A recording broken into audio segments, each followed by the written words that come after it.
Good evening again, Freedom Giants. Welcome to the One African Freedom Dialogue. I am Freedom Elsie, and I'll be the host for our dialogue today. It is an honor to be your host for our discussion, and the topic for today is combating terrorism. Okay. And to help us with our discussion today, we have two generals of African Voice International, General Nsiah and General Faruk. Welcome, sirs. Thank you. Okay, so before we start with our topic for today, we have to first understand what terrorism is. And to start with, I would like General Nsiah to please help us understand what terrorism is. Okay. From starters, I have to declare that I'm not a security expert or anything like that. My discussion here is just informed on what I've read preparing for this topic today. And I hope we have a good, I'm not absorbing any responsibility. I'm just making sure everybody understands. I'm not talking like a security expert or anything like that. Terrorism has a lot of meanings, and it depends on where you look at and what kind of definitions you get. And after looking through a lot of definitions, I decided to go with one provided by the Oxford Dictionary. And shortly, it just says it's the unlawful use of violence and intimidation, especially against civilians in the pursuit of political aims. That's one definition I think I can work with. In general, however, terrorism is usually the calculated use of unlawful violence or the threats of unlawful violence to inculcate fear intended to coerce or intimidate governments, or sometimes government or societies in the pursuit of goals, generally either political, religious, or ideological. There are people who actually use different means, criminal means to kind of coerce different government or terrorize the civilians, which also constitute some kind of terrorism, but they are usually not, they are more, they have no ideological leanings. They are more bent on crime. Terrorists generally try to achieve three main objectives. The first one is to actually generate fear among the population. You know, among civil organizations, they like to generate fear. Secondly, they try to create publicity for their goals. The IRA comes to mind. I've lived in London for a long time, so the Irish Republican Army have struggles with the United Kingdom government, and they, you know, go for some spectacular things like bombing of, you know, Canary Wharf, kind of the what do you call it? The industrial, financial part of the city of London, just to generate publicity and cause a lot of mayhem. They also, the third things terrorists try to do is they try to convince people that the government is powerless against them. And this I can cite a group like Boko Haram in Nigeria, some of the spectacular. I mean, how can you abduct like 200 school children from the school and the government cannot do anything? You know, they kind of, you know, act. They kind of take on objectives that convinces the population that no, even the government is kind of powerless against them. They also engage in some random killings or assassinations, bomb blasts in pursuit of in public places. Again, when it comes to bomb blasts in public spaces, you have the IRA is good. It's a good example, and Al Qaeda is another one, because I remember in I think it's 9/11 first in America, you know, taking down the Trade Center kind of thing. And, you know, it cannot be, you know, a kind of, nobody will forget that.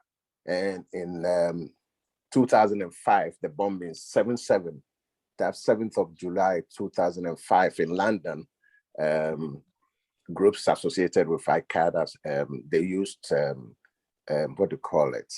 Suicide bombers to blast the London infrastructure, the network, the rail network, you know, transport system. Just creates a lot of fear when you are going to take a train somewhere, or people going to work, you know, worry, yeah, that kind of thing.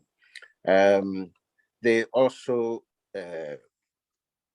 get involved with kidnappings, extortion, destroy public property, infrastructure, hijacking, cyber attacks, etc. There are also chemical and biological, radiological, and nuclear warfare, kind of an armed insurgency against the government. You know, the political groups have different aims.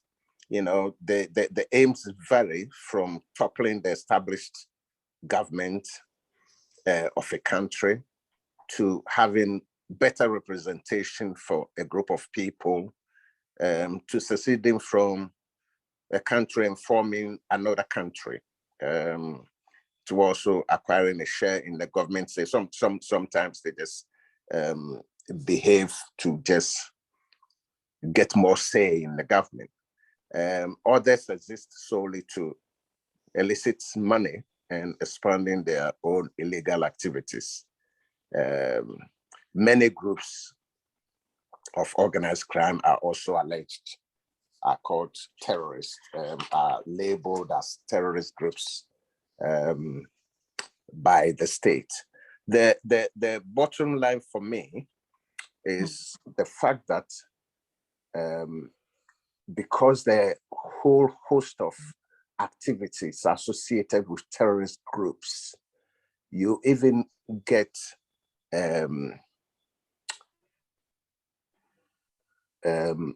countries whose own dissents, its own dissidents are labeled terrorists just to make them unpopular, you know. And there is a saying in the security circles that somebody's terrorist is another person's freedom fighter. And I remember the ANC, Nelson Mandela, and all them were locked up for being terrorists. But to the ANC, they were people fighting for the rights of the Black people. So the definition of terrorism is wide, and that's why I think the Oxford Dictionary definition I used is kind of, you know, encompasses, it doesn't explain everything. It doesn't explain all terrorist groups, but it kind of captures the idea we are here to talk about. Thank you. Thank you very much, General Nsiah. General Faruk, please, can you help us understand what terrorism is? Well, I want to first of all appreciate my colleague for defining terrorism from his own point of understanding. Yes, terrorism has many definitions, as he have rightly said. Some define it from the terrorist mode of operation, while others tend to focus on the persons involved in terrorism rather than the factors that give rise to the acts of terror. So with this, you can see that terrorism means different thing to different people. But in general, the definition of terrorism raises considerable controversy among academics and other professionals in the field of academics, security experts, journalists, and the rest of them, even politicians. They all try to define terrorism in their own ways. It is, to be very candid, it is very, very difficult to understand terrorism today without looking at the historical perspective. Okay. According to White, the term terrorism first appeared during the French Revolution. Their terrorism referred to the slaughtering of French aristocracy, including their families and sympathizers. Another scholar, Hoffman, terrorism in relation to the French view of the term, that is, government by intimidation as directed and carried out by the party in power in France during the revolution of 1789 to 1994. You know, anything you want to discuss, if you want to really get it, you have to look at the history.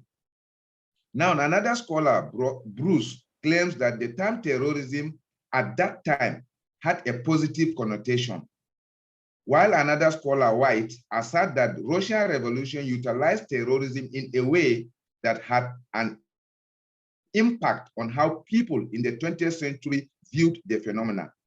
Now, Lenin believed that terrorism could be used as an instrument for overthrowing middle class or bourgeois governments. Another scholar, Johnson, describes modern terrorism dates back to 1960s, when the Palestinian Liberation Organization, PLO, formally adopted terror and mass murder as primary policy, as its primary policy. And whereas White has still argued that the nature and meaning of terrorism had been changing over the course of history. Benjamin Netanyahu depicted terrorism as a deliberate and systematic murder of the innocent to inspire fear with the aim of promoting political ends, which for him is an unacceptable means of political struggle. Now, Lakia and Yona define terrorism as the use of violence against random civilian targets in order to intimidate or create a generalized pervasive fear for purpose of achieving political goals. Others also define terrorism in relation to religion. For example, Mia Bloom has attributed terrorist operations of the last 10 years to the Muslims. The majority of terrorists, according to him, the majority of terrorists in the world are Muslims, though not all Muslims are terrorists. Yes. But there is no doubt that the majority of those who carried out suicide operations against different targets around the world in the last 10 years happen to be Muslims. Now, Islam as a religion has suffered an injustice at the hands of this new type of Muslims. National and international institutions also define terrorism in different ways. The US State Department uses the term terrorism to mean premeditated, politically motivated violence perpetrated against a non-combatant target by sub-national groups or clandestine state agents intended to influence an audience. International terrorism is a terrorism involving citizens or territory of more than one country. Holmes and Toms look at terrorism. It said that terrorism is unlawful use of force or violence against persons, property to intimidate or coerce a government, the civilian population, with political or social objectives. Now, let's look at what the United Nations say. The United Nations, for their part, define terrorism as anxiety-inspiring method of repeated violent action employed by semi-clandestine individual, group, or state actors for idiosyncratic, criminal, or political reasons. The direct targets is not the main target. So I want you to understand, no matter the definition given by any of these scholars, most of the victims or the targets are not their main objective. They just want to use those targets in order to coerce or to instill fear in the general public and coerce that government towards achieving their aim. That their aim can be political, religious, or whatsoever, but all I know, it is a selfish goal, or their aim is a selfish one, because they are the general benefit. Cobra Institute and international terrorism as follows. Terrorism is premeditated violence, threat of violence against non-combatant agent calculated to create and bring about political, social, the civilian population, or any segment of the society. Now, my respectable listeners, what I just want to say about terrorism is a negative act, because if you look at it from the religious point of view, by religion, and in Islam, I understand they say if you take a single life, it's like you have killed the whole generation. They did not say the life of a Muslim. Any life, once you take away a life, is like you have taken the life of the whole world. Now, at the General Assembly of the United Nations, 2 months after 9/11, stated, the fundamental conflict in the world today is deprivation of millions coexisting side by side with the island of enormous wealth and prosperity. Now, some people try to argue that it is as a result of injustice that makes some people to carry arms against the government. Fine. If you really want to fight the government, if they are right, those school of thought, from my own point of view, why can't they go to the government directly instead of using soft targets, innocent civilians, defenseless civilians, including women, children, all the types of vulnerable people, because they don't go to attack military or hard targets. In most cases, they attack the soft target. So as far as I'm concerned, they are not fighting the government.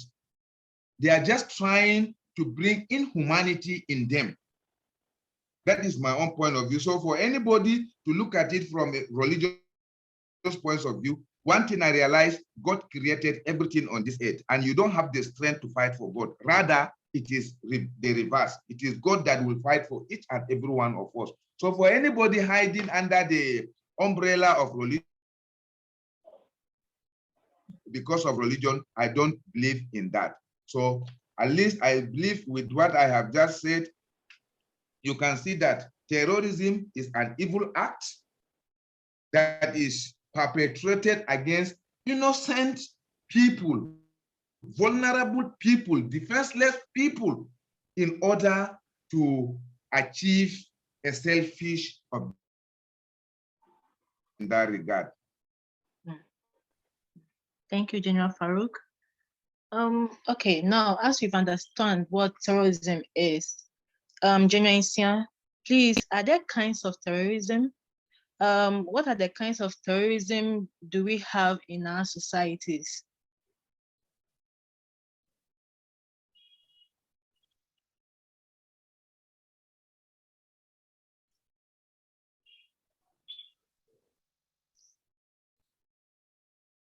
Hello? General Nsiah. Muted, yeah. Okay. I've unmuted myself now. Can you hear me now? Yes, please. Yeah, okay. There are various attempts to distinguish between terrorist activities. However, the existence of many kinds of terrorist activities makes it almost impossible to establish a single theory that can cover them all. Not only are the aims, members, beliefs, and resources of groups engaged in terrorism extremely diverse, but so are the political context of their campaigns. One popular method identifies three broad classes of terrorism.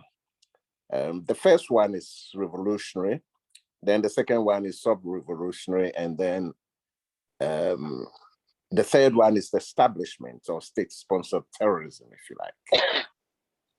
While this is not exhaustive, it provides a useful framework for understanding and evaluating terrorist activities. Revolutionary terrorism is probably the most common. These seek the complete abolition of a political system to be replaced by a new structure. This is an example of this was like the Italian Red Brigade, and the German had a group called by the Meinhofs. They were part of it. And then the Basque separatists of Spain, they are seeking to get their own, region, their own territory. They want to succeed, if you like. And then you've also got ISIS, the Islamic State in Iraq and Syria, and also you got like Boko Haram in Nigeria. Those are examples of the, revolutionary terrorists. Then the sub-revolutionary groups are less common and are more difficult to identify. These groups seek to not overthrow an existing regime, but to modify it through the threat of deposing the status quo. A group, and a recent example is the ANC in South Africa. They try to take over the state, which, ANC have won the elections by not actually abolishing the state, but by taking over the instruments of the state and then replacing it with their own agenda by through its campaign of abolishing apartheid in South Africa. There are many critics of that at the moment, and depending on how you look at it, even though the ANC is in power, people argue apartheid is still alive, and the transfer of power from the minority to the majority hasn't really happened. The third group is the establishment terrorists or state-sponsored terrorism. This is usually employed by governments or sections within governments, and it's used against its own citizens or factions within the government, foreign governments or groups. The state-sponsored terrorists are very difficult to identify because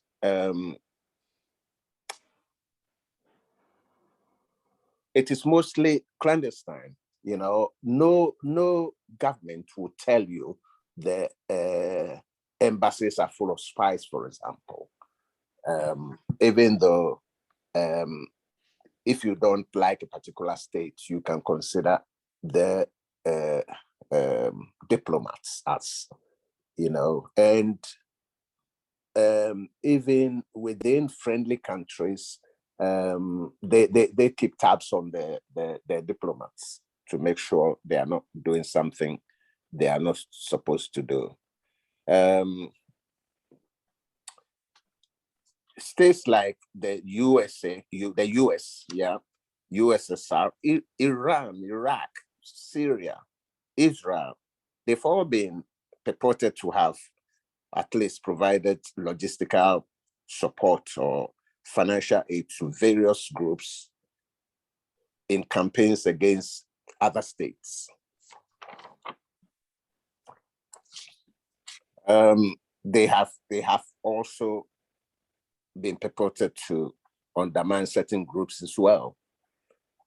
We know about the state of Israel and Hamas. Various military dictatorships have also committed acts of state terrorism against their own populations.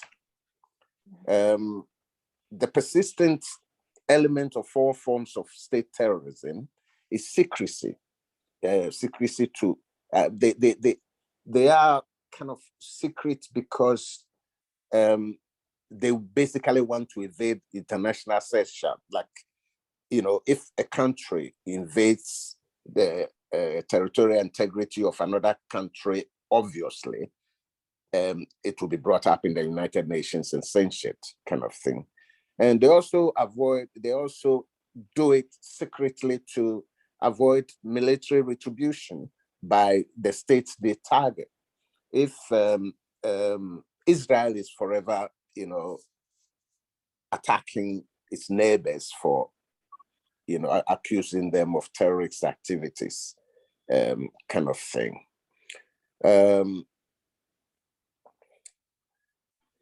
The deadliest terrorist strikes to date were the September 11, you know, 9/11 attacks, in which suicide terrorists associated with Al-Qaeda hijacked 4 commercial planes, crashed two of them into the Twin Towers of the World Trade Center in America, in New York, the third into the Pentagon building near Washington, D.C., and the 4th crashed in Pittsburgh. The crashes destroyed much of the World Trade Center, a large portion of one side of the Pentagon, and killed more than 3,000 people. This, if we remember, led George Bush to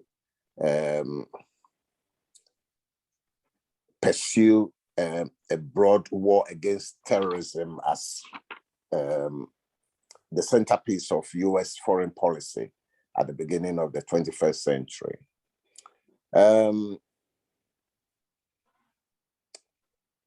So far, when it comes to terrorist activity, in fact, I came across the Institute of Economics and Peace had like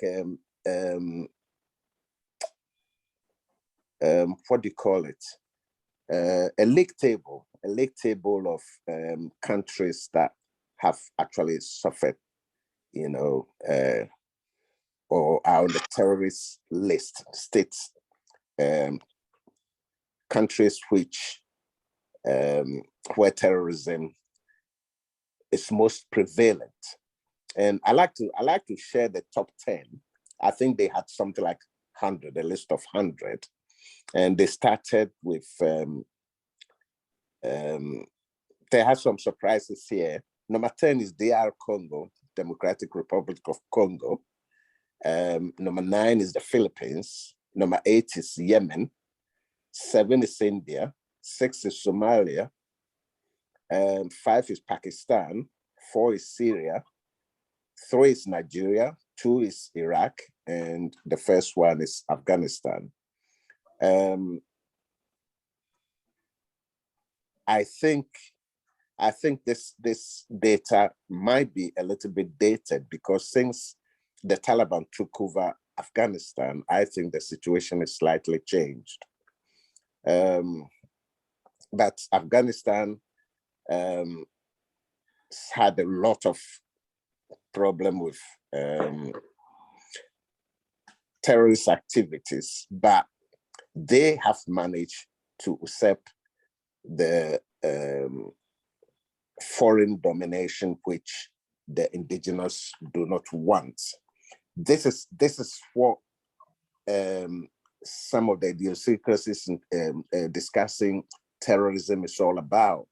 A lot of the African independence movements were linked to activities which, from our definition, would qualify as terrorist activities. And the freedom fighters at the time believed they had no choice. That was the only way they could either garner enough support for their cause or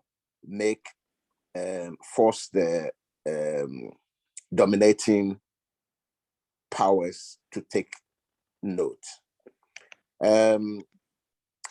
Conflict remains the primary driver of terrorism, with over 95% of deaths from terrorism occurring in countries involved in civil war or cross-border conflict or battling domestic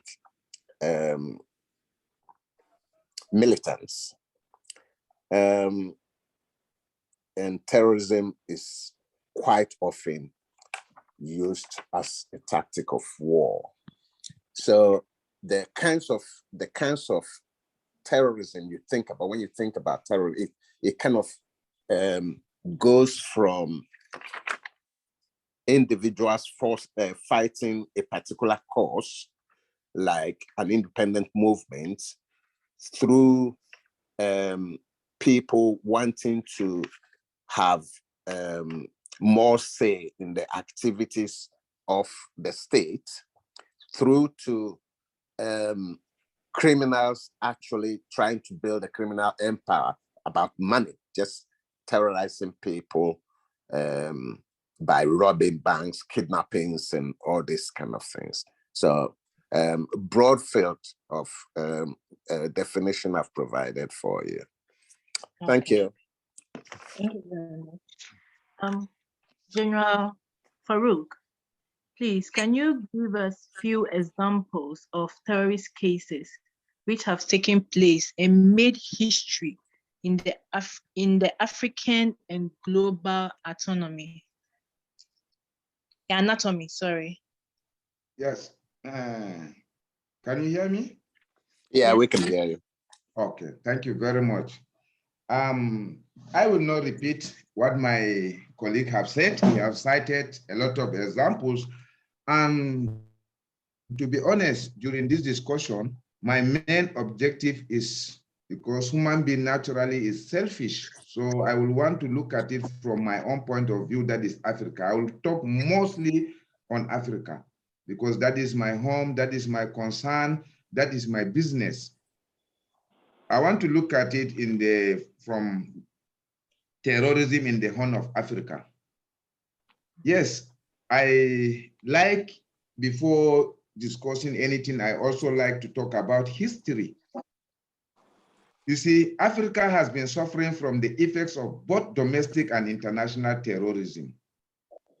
Rice points out, Africa is the world's soft target for global terrorism, and Al-Qaeda and other terrorist cells are active throughout the continent. The truth, in which he says that after Soviet withdrawal from Afghanistan in 1989, the returned veterans speeded up terrorist acts, particularly in Northern Africa. That is from 1996 to 1989, between 600 and 800 Algerian veteran national home from Afghanistan. Those set of people provided a nucleus for terrorist movement that came on the scene. It soon affected Algeria, Egypt, and the Sudan. Well, in Africa, the spread of radical activism was first financed from Saudi Arabia and other international countries, and later on by Osama bin Laden and other private financiers. Now, in the sense of honesty and all sense of sincerity, those terrorism, I can say that it is imported to Africa. And based on our definition, both myself and my colleague, you can see that the main aim of any terrorist organization is to achieve a selfish goal. They are not fighting for injustice. No. They perpetrate their act of violence against defenseless, vulnerable civilians in order to create fear and confusion while they are working towards achieving their goals. Now, international terrorism is one of more areas where policies of Middle East and politics of Africa are intermingled. Before the end of colonialization and the apartheid in South Africa, what was in Africa as in the Middle East? Now, some examples of where terrorism have, or some examples of terrorism that have took place. Let me see from the African side. Look, if you can remember, in the Horn of Africa, in 1993, 8 American soldiers were killed in Mogadishu, Somalia. 5 years later, terrorists struck the region again, bombing American embassies in Nairobi, Kenya, and Dar es Salaam, Tanzania. In November 2002, suicide terrorists attacked the Israeli-owned hotel in Mombasa, Kenya. Simultaneously, the attackers shot an Akia airline taking off from Mombasa International Airport for Israel. Another case of terrorism that may be related to Horn of Africa is given us. In 1995, attempt on the life of Egyptian President Hosni Mubarak in Addis Ababa, Ethiopia. There are different views regarding these factors. I want to, because my colleague have mentioned the recent ones, the ISIS, the ISWAP, the Boko Haram. In generally, I will not say Boko Haram is only in Nigeria, but it is seriously causing harm. Let me, before I even go further, Boko Haram is a word in the Hausa language, meaning that Western education is prohibited. That is the meaning of Boko Haram. Because during my definition, I told you that terrorism, some are defined based on their goals or the way they execute their action or what they intend to achieve. The Boko Haram claimed that they want to abolish Western education in Nigeria and the adjoining countries within that lectured region. Now, the funniest thing, most of the leaders of this sect are highly educated in the Western education. So is it not an irony? You are fully westernized in both your education and every other aspect of your life. You now come to brainwash the illiterates that Western education is prohibited. And if you are claiming that you are a Muslim and that is Islam that is prohibiting Western education, I want to let you know, from Islamic point of view, Almighty God asks all Muslims to seek for knowledge, even if it will take them to China. And he did not specify any Muslim who is listening, I am ready for him to challenge me.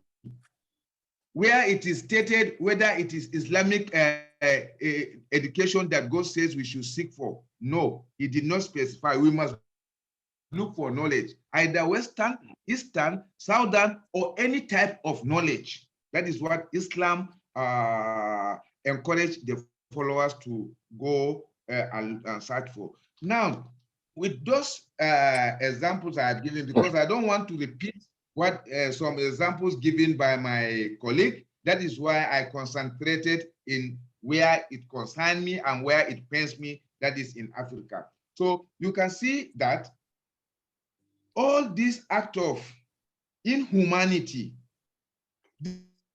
this act of violence, this senseless taking of lives are not tied to any religion, but they just put the religion ahead as their cover. And the unfortunate thing is this: most of the followers lack knowledge, because I realize in my own part of country, in short, in Africa, both the Muslims and Christians, we have the Bible that is given to us as Christians. We have the Quran that is given to us as Muslims, but we find it very, very difficult to take the Quran and go through it, to take the Bible and go through it. So if you have any selfish religious leader who wants to achieve his aim, he will just take the Bible and tell you, according to a book of send this, send that, this, and you will take it. You don't have that mind. That is where it's paining me. That is the area I want us, Africans, to start a rebellion, I guess. If you tell me in the Quran, according to so verse, this chapter verse, let me go and open it and read it and go through and explain, because in most cases, those statements in the Bible and the Quran is a continuous statement. For example, maybe verse 1 will say kill, verse 2 will say kill not. You understand? So if I want to use, I'll just say kill everybody and stop there. So I encourage us to read that chapter from the beginning to the end, so that we can get the full message, because this is one of the where the problems lies. Those people will take half of the chapter and read to their followers, and the followers will not go down to get, because Bible and Quran are messages from Almighty God to the followers, because religion is just like a vehicle that will convey you to Almighty God. I strongly believe that if Almighty God wants the whole world to be white and Christians, nobody is going to stop it. But based of the reason known to him, he makes us in different races and different religions. So whatsoever terrorism under any disguise is a very, very inhuman and wicked act, no matter what you intend to achieve. To me, even if it is a goal that will help the whole mankind, if it will involve me taking the life of another human being, I think is not normal. So that is the area as I've said, that is the area that concerns me seriously, because the freedom of worship has historically led religious intolerance, leading to politicizing of religion. I want to ask this question, please, for my listeners. I have never heard where bishops of Christian and imams of Muslims fighting, killing each other. Why is it the followers killing each other? Because if the killing is good, I think your leader is supposed to demonstrate it for us to follow. Maybe we now hear bishops, the whole of bishops of Nigeria are fighting the whole imams of Nigeria. I have never heard that. It's only the followers. So those are the areas where I feel we sensitize and make our people to understand, so that God will help us to remove this act of violence. That is my good input on that. Okay. Thank you, General Faruk. General Nsiah, please, can you please give us some examples of terrorist cases which have taken place and made history in Africa or global anatomy? Yeah, I think on the African continent, what was considered terrorist activities were mostly independent fighting groups, freedom fighters. The Mau Mau gave the British such a hard time. They have no choice but to give Kenya independence. And in Ghana, while it wasn't obviously terrorist activities, Nkrumah gathered a lot of the masses in terms of civil disobedience to kind of create a lot of resistance to the British establishment. South African example I've pointed out in Zimbabwe, it was also there were activities by ZANU-PF and the other fighting organizations to create a lot of havoc for the white minority rule that made it impossible for them to govern, leading to independence. But those kind of examples on the African continent are the ones that point to the fact that when it comes to terrorism, it could be quite controversial if you try to define it, because as I said earlier, somebody's terrorist is somebody's freedom fighter. But through all the independence movements, you had terrorism from both ways. In fact, the Belgians committed a lot of terror against DR Congo, and which culminated in the killing of Patrick Lumumba in the struggle for independence. So while a lot of the atrocities committed on the African continent will not come down as they will be sanctioned as state-sponsored terrorism. That's what I put that down to, because a lot of the dissents were harshly put down by massacres of the existing by the colonial powers, which constituted the kind of state-sponsored terrorism I identified. Outside the continent, in Europe, the like of the Basque separatists, they're still fighting, and every now and again they will kind of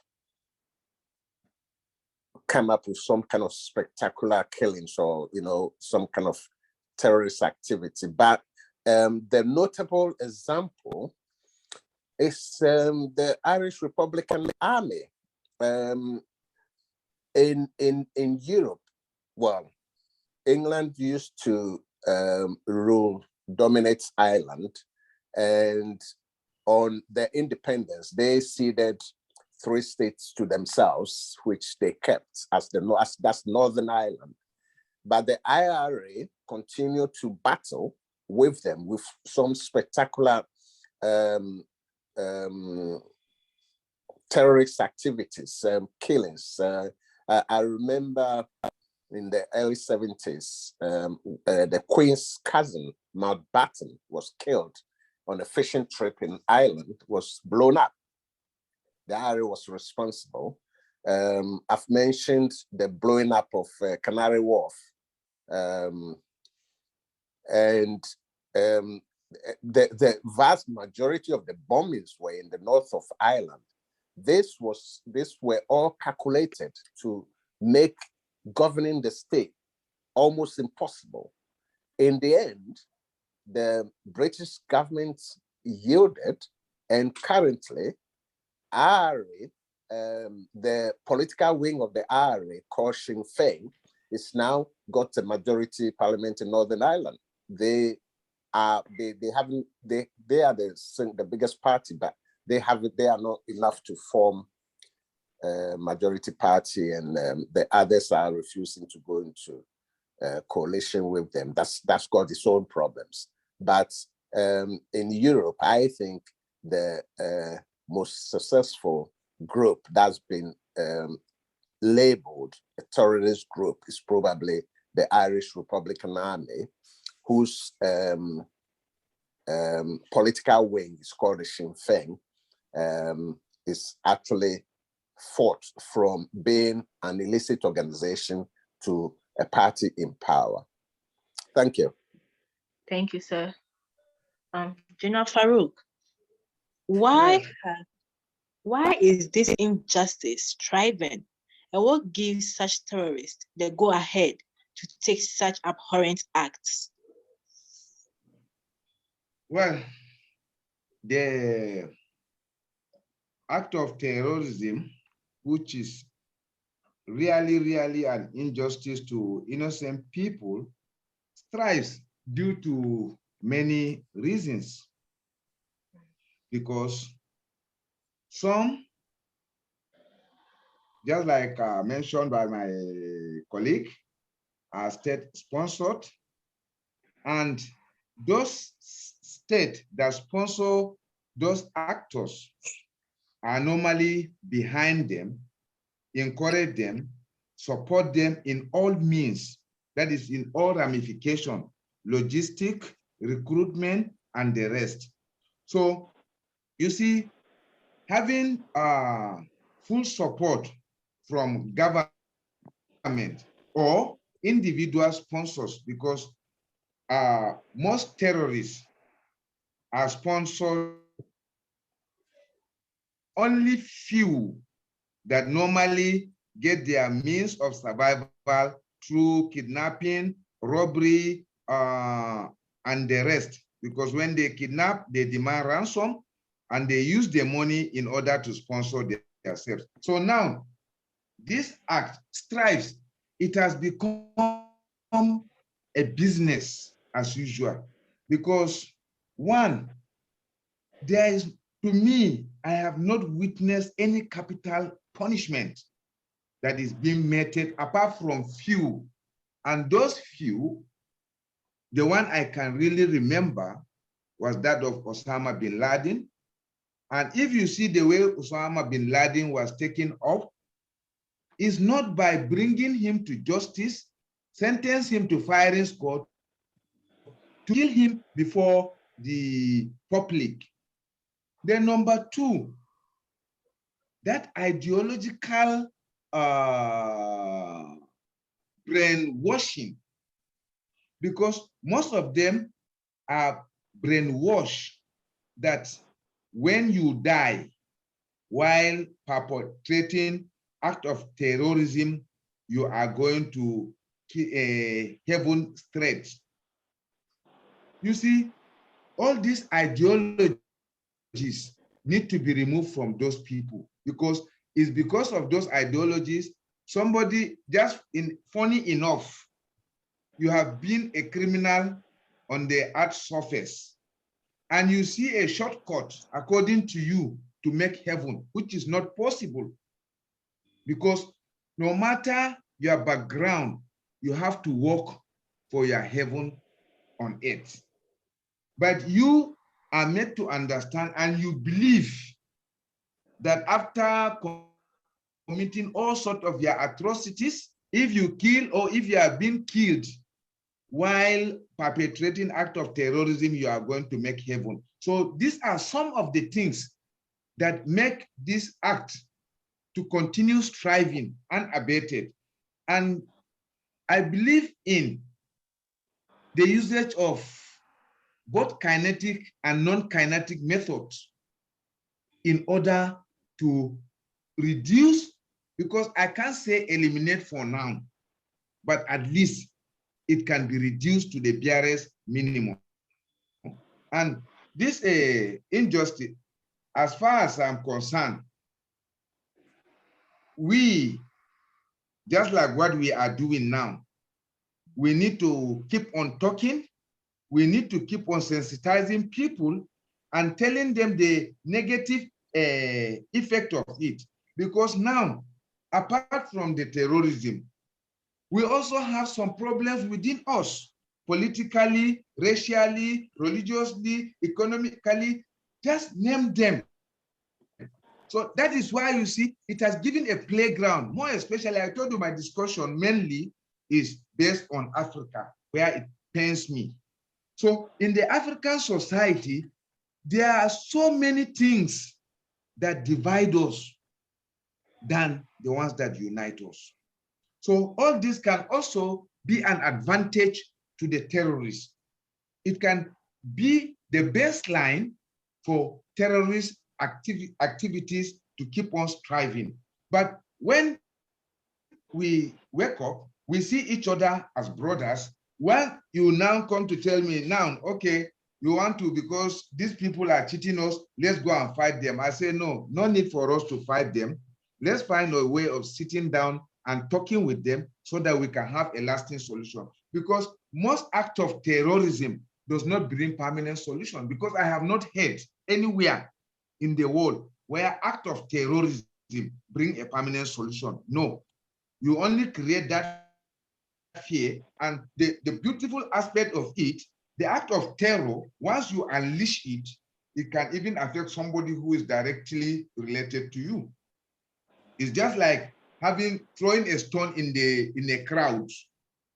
When you throw a stone in the crowd, you don't know whose head that stone is going to land. It may be on somebody that is very, very close to you. So as far as I'm concerned, the act of terrorism will keep on thriving in the whole anatomy until we find methods of reducing it to the barest minimum. And the major one I'm suggesting is an eye for an eye. Any terrorist that is caught, he should be executed. He should be executed. If you want, his judgment will be between him and his God. So far he want to go to heaven, it's better him to send him there so that he can go and face his Almighty God. That is my own point on this particular question, because no matter what we do, it has become a lucrative business. It gives them power. When you have gun, you have power over everybody. So by talking, facing them, I think it will come to an end and it will be reduced drastically. Thank you, General Faruk. General Nsiah, please, Hi. why has terrorism become a major abhorrent act? In which anatomy will you say this injustice is present most? Yeah, I'll start from the last question, which jurisdiction as it applied most. Until the Americans left Afghanistan was the most apparent place where terrorism was rife. And this terrorism topic, I find it very difficult to be judgmental on, because for the simple reason that a lot of the freedom movements in the independence movements in Africa were linked to acts of sabotage and some form of terrorist activities that drew the attentions of the powers that be, and eventually led to, there's of course a lot of different influences that are not just the terrorist act, but sometimes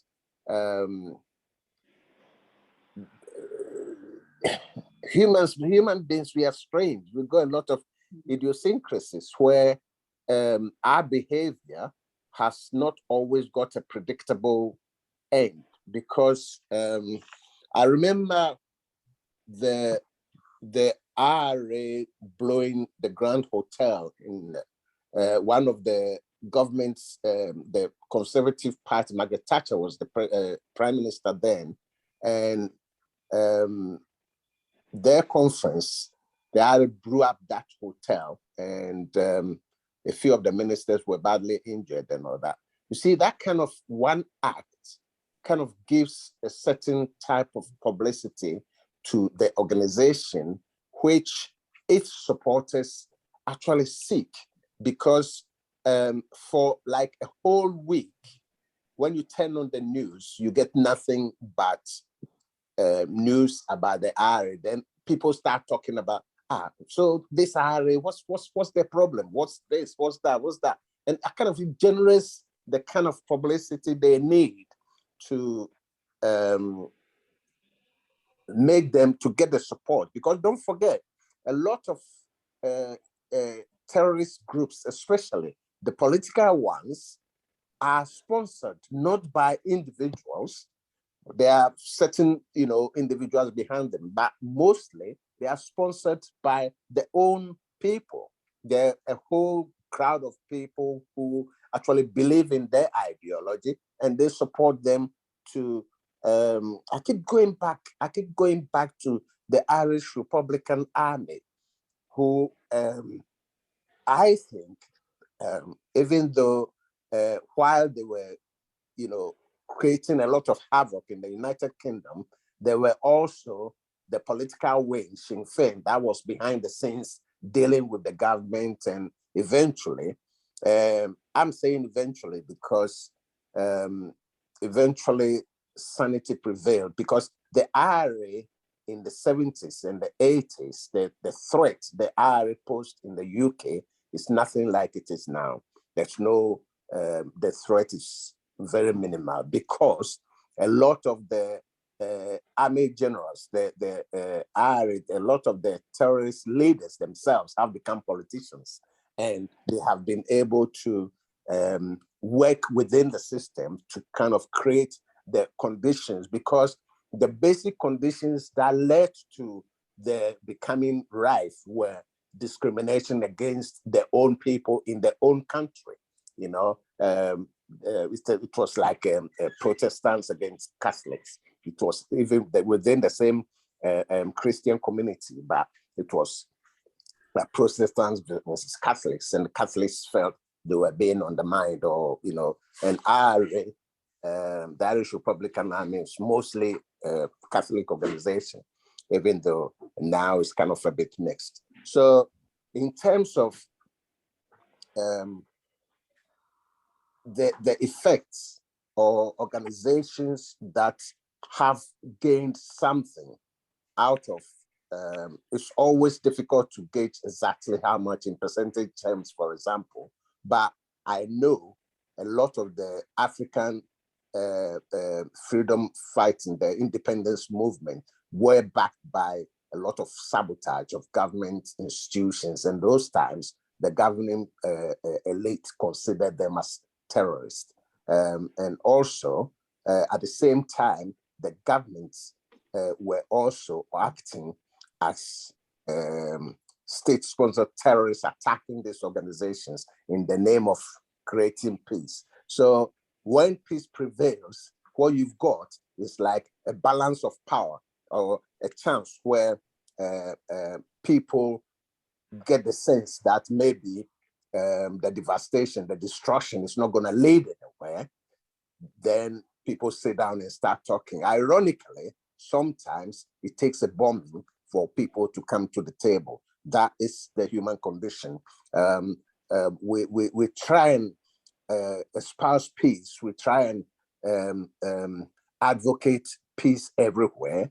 But where one group tries to dominate the other, I think morally, the one that's dominated is also got the moral right to assert their birthright, their independence. And that creates the that kind of situation. So whenever there's injustice, General Faruk, I take General Faruk's points about it not leading to any long-term solution. But I think sometimes it kind of rings, it makes, especially if the population begin to identify with the cause. In fact, now we never mentioned eco-terrorism, but now summits this year, Britain is recorded its highest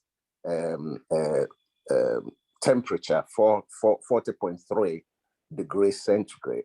And it's kind of, the eco warriors are saying, we've been shouting, global warming, you are not listening. But those people have ended up, some are in prison for, sabotaging, creating a lot of, stuff. But now people are beginning to understand them. And groups like Greenpeace, who were like a fringe organization, are now becoming mainstream with, parties in Europe voting for the Greens and things like this. So there are examples of where the genesis of certain legitimate political parties now started were termed terrorists, but eventually I've mentioned ANC, I've mentioned Mau Mau, and ZANU-PF in Zimbabwe as well. They start, because of the existing conditions, some people get up and fight, and through the fight, there's some kind of semblance of sanity. It's not perfect at the moment, but you know, where there's injustice, there's always the tendency for something to go wrong. Thank you. Thank you, General Nsiah. General Faruk, please, how are people influenced to join terrorist agendas? Yes. Am I loud and clear? Yeah, you are. Yes, please. Thank you.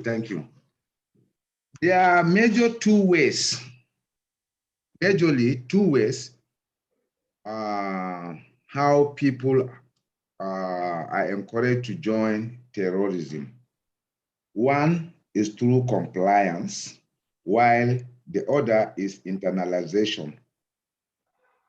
Now, compliance occurs when members are coerced to join or conscripted by powerful influence agents, which can be as a result of kidnapping you, or you can be coerced by being promised, like I said, of heaven while still on earth.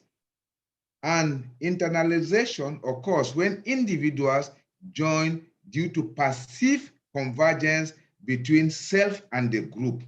That is their ego. They want to belong to that group, because sometimes in societies, you see them moving with vehicles, with arms. Everybody is giving them respect and due respect. So some, because of that power, it will make them to want to join terrorist organizations. So there are two major ones, as I have said. That is coerced or conscripted, that is by force, or those who want to identify themselves with those people. Just like what my colleague said, to some people, they are terrorists, while to others, they are freedom fighters. So you see, that is where the problem lies. Either freedom fighter, terrorist, so far you take life illegitimately. As far as I'm concerned, you are all the same thing. Now, the evidence of showing or investigation to show how members who have renowned from terrorist organizations, like that of Liberation Tigers of Tamil Elam and this radical group, indicated that ex-fighters who joined the Liberation Tigers for reasons associated with both compliance and internalization, but the ex-fighters who joined the Islamic radical groups. You see, the Islamic radical group primarily for reasons associated with internalization, but those of Liberation Tigers is both. Some were coerced, some joined for that. But in most Islamic radical groups, is not due to coerce. They apply, they go into it. Now, when compliance occurs, it often took the form of coercion, but involved charismatic persuasion agents within those groups. Now, the evidence of systematic difference in reasons why fighters enter violent groups suggests that strategies for preventing radicalization and fostering de-radicalization should be tailored to particular groups. There's one important point that let me not forget. If the system or the government, let me say, they go in as a mark of revenge. Let's say a particular family where the government agents illegally come to kill maybe both parents in their presence, those children, when they grow, they must have that hatred for the system. So joining terrorism will be like an advantage for them, at least to revenge against the system, because you know there is nothing so painful for both of your parents or one or two or your sibling to be killed before you, no matter your age. It is a memory that one will hardly forget. So now, violent extremism and terrorism pose a growing threat to peace and security worldwide. To reduce this threat, the United Nations has recently declared 2020 to 2030 the decade of action. The top priority is fighting violent extremism through adoption of systematic preventive measures. Identifying these measures requires understanding the fundamental issue of why people join violent groups. And that is the answers we are now giving. There are some researches that were conducted which also point at the same thing that I have said earlier. The present research aims to contribute the understanding why people join the violent groups in three ways. First, to draw the attitude change, to distinguish two general pathways, the one I mentioned, through which people may come to join violent groups: compliance and internalization. Second, we elaborate three situationally driven sub-pathways that give rise to compliance. That is, as I mentioned earlier, charismatic persuasion agent, propaganda, and cohesion. And three, identity-driven sub-pathways that give rise to internalization, that is, personal, relational, and collective identities. You know, I said the last one, some people go in as mark of revenge against the system.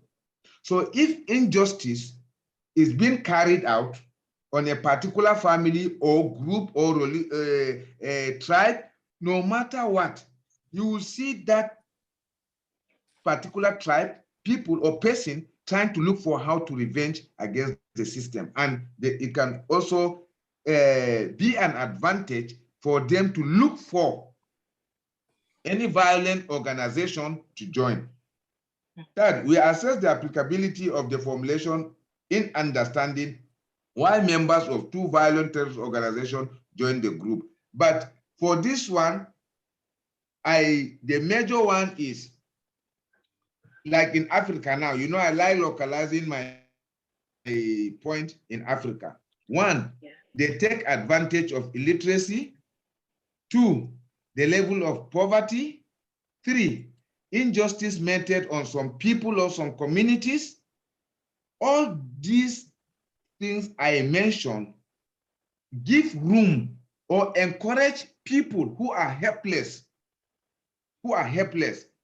to join, because some join because of personal needs, as I said, shared realities, and the desire for immersion through identity fusion. Some are criminals naturally in the society. So if they want to get away from the law, they might want to go and join terrorist organization that will give them a sort of immunity from the government. So you can see that even intuitively, one might believe that the alignment with terrorist groups is explained by radical ideology, because that ideology is where they start from. And recently, like the cyberspace also give opportunity to a lot of people or terrorist organizations in order either to lure some people or opportunity to people who are already having that criminal intent to join violent organizations with less stress. There are a lot of sites which are on the cyberspace that provide the platform to recruit members for those violent extremism organizations. So those are part of the reasons I can say why people join terrorist groups. Okay, thank you, General Faruk. General Nsiah, please, what results in conflicts that leads to others agitating or expressing themselves through violent means? I think generally in every political anatomy, if there's no room for dissent, you find if the repression becomes very intolerable, a few people start some radical organizations start, but especially when you think about repressive military regimes, because they are very oppressive, they create groups that always probably end up outside their boundaries and hit back from outside the military thing. I think politics should be, it should be about a kind of competition of ideas of, nationhood, where everybody puts their idea, and then whichever the people feel is more viable, they select them to operate, to form the government. Once it goes beyond that, and leaders tend to suppress people, every human being, I think, has got some kind of innate will to be free.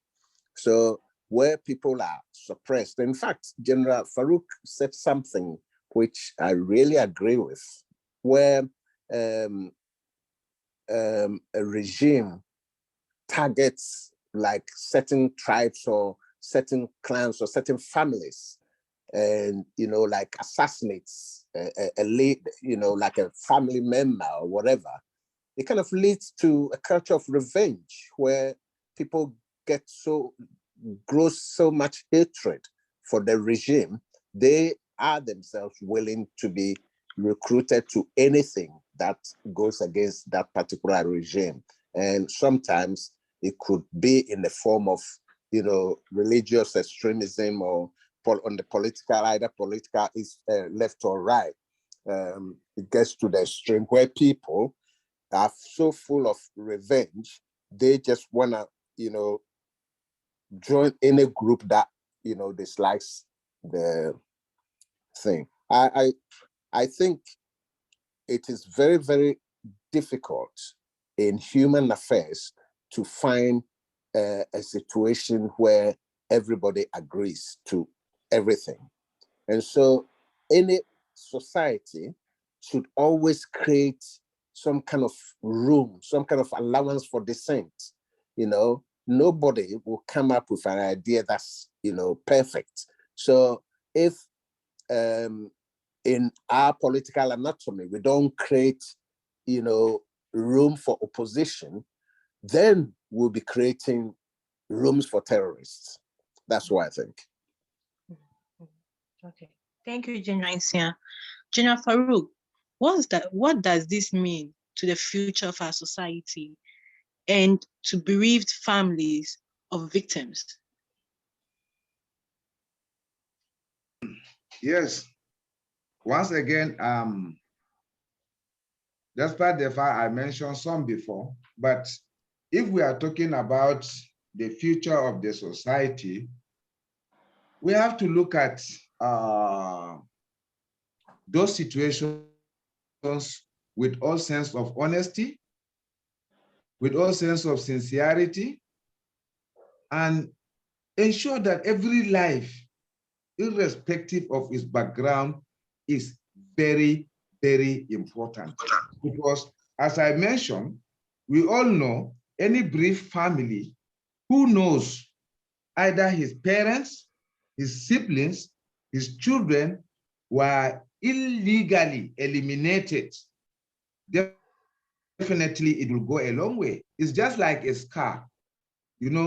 Scar is a sign of a wound. The scar, as at the time it becomes a scar, may not be painful again, but it will remain in that place. So it will remain like a scar for them. So if we really want to be honest with ourselves, we really need to see that any form of illegal elimination of lives must be stopped.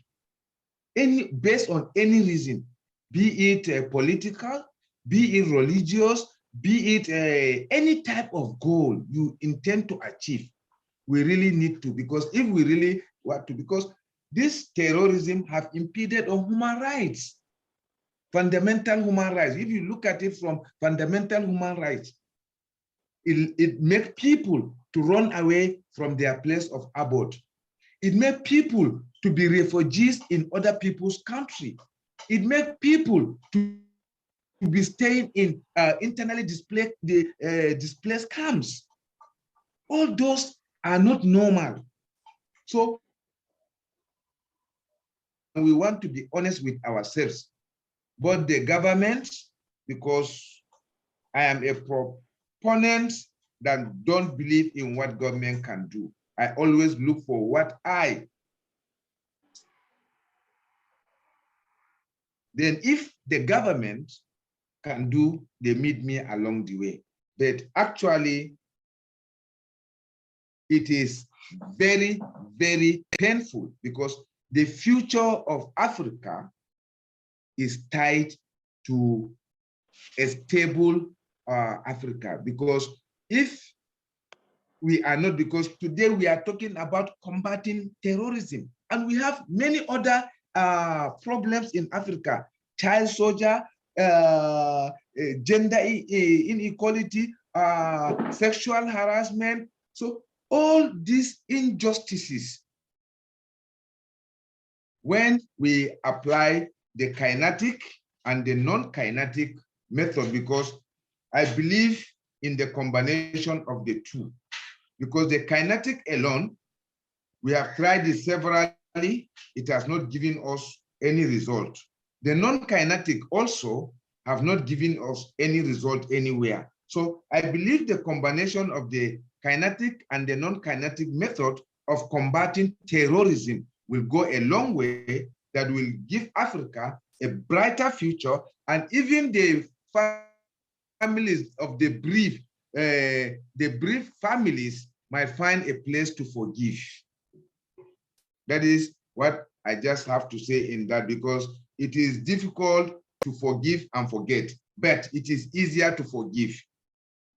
For me, as an individual, so one psychology teacher was telling me that you can forgive and forget. But to be honest, for me as an individual, if I have forgotten, that means I have not learned a lesson from it. I can forgive whatsoever ill you have done to me. I will not form any ill against you, but I will not give you the opportunity, because if I forget, I can still give you a platform or opportunity to offend me again. So that is my individual position. I'm not saying that each and every one of us must hold that, but from my own point of view, we must forgive and don't forget, so that we don't give them the opportunity to harm us again. That is my own contribution on that point. Thank you, General Faruk. General Nsiah, please, how has this injustice affected the global anatomy in general?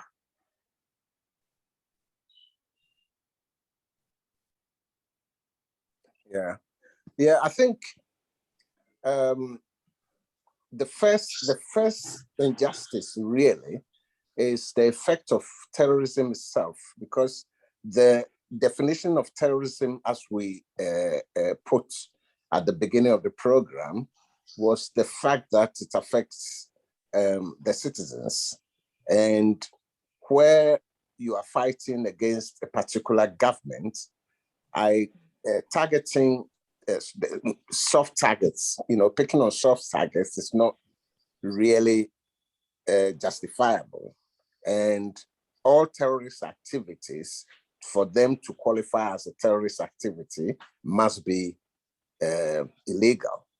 So for a start, it compromises the legal system. It kind of challenges the legal system of the country, because if, for example, the people fighting for a particular cause use illegal means to achieve it, once they achieve it, what is the status of that particular activity? That's one question. And it could compromise the legality of that particular anatomy. That's the first one. Then I've mentioned about the disproportionate effects on the citizenry.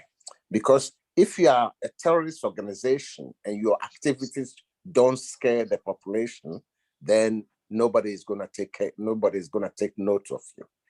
By definition, your activity must, at least terrify the citizenry for them to influence the political elite. So what does it mean to kind of punish your citizens for something you are looking for? What does it mean by blowing a bomb in a crowded shopping center just to draw attention to your cause? Even if you succeed in publicizing your cause, don't forget all the atrocities, all the people that have been murdered are gonna go against your ideology. So you'll be recruiting enemies by doing that as well. However, under certain circumstances, with repressive regimes, I don't think the citizens have any choice. Sometimes the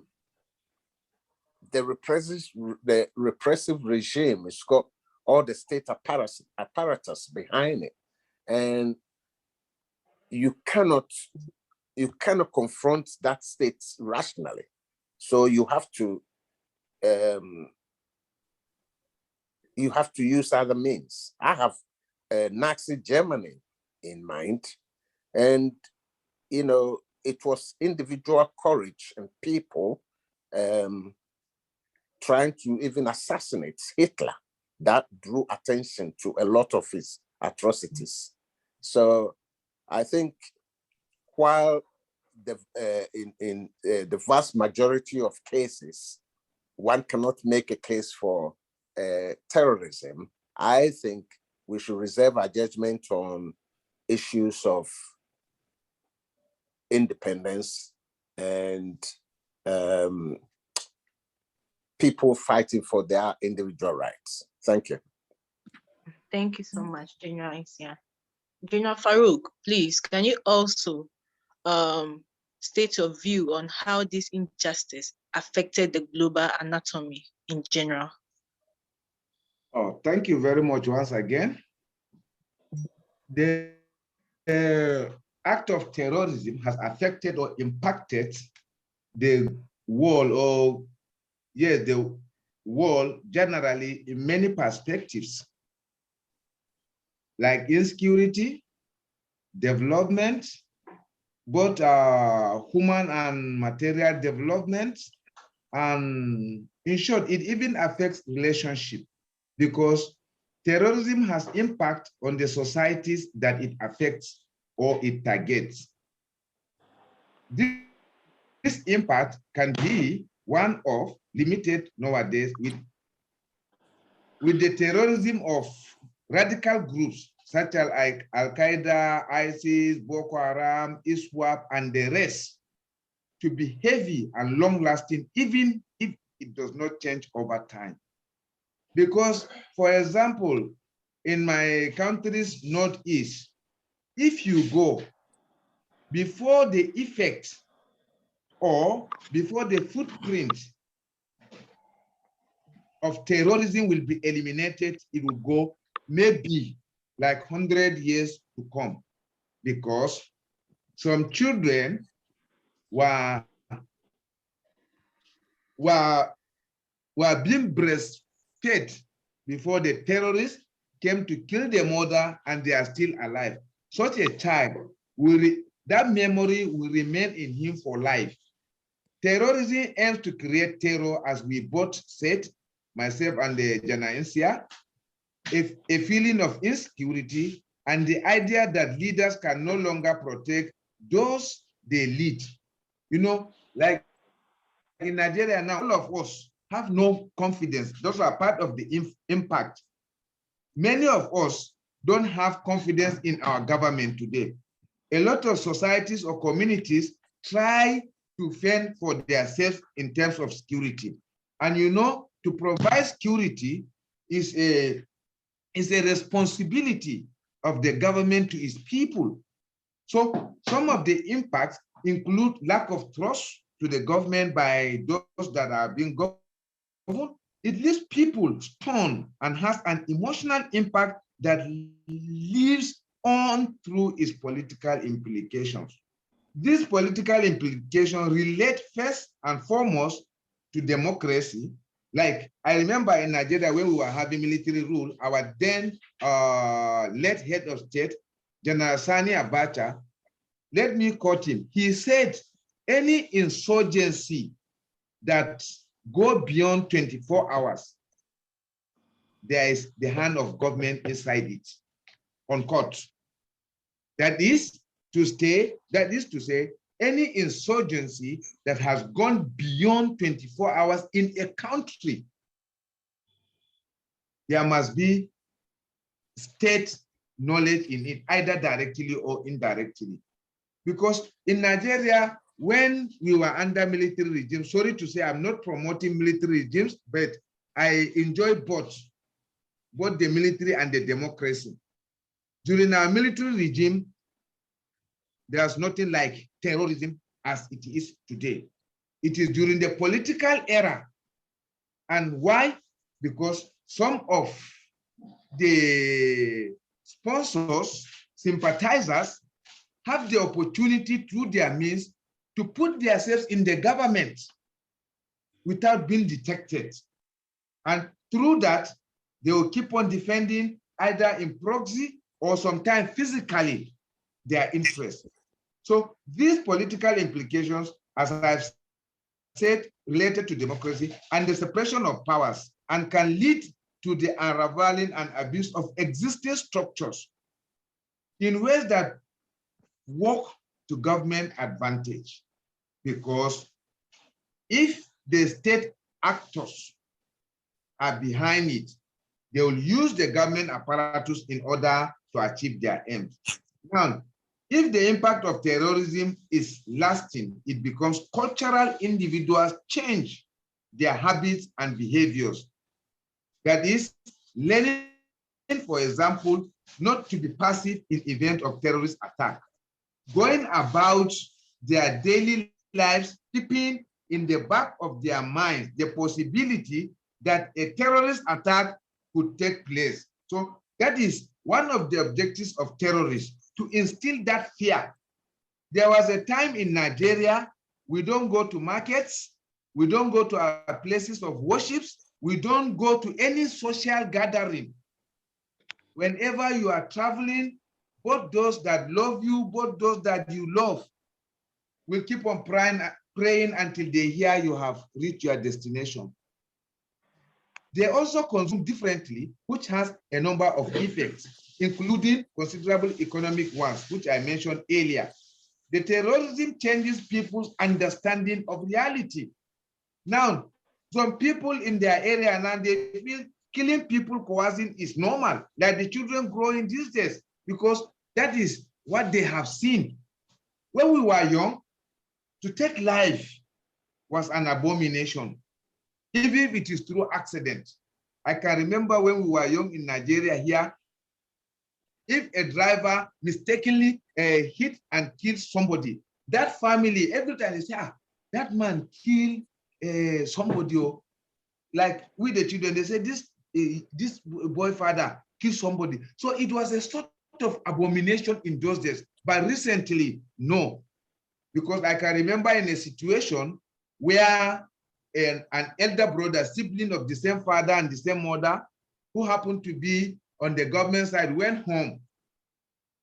His immediate younger brother slaughtered him because They told him that it's like this, your brother's hand is into some criminality. Talk to him.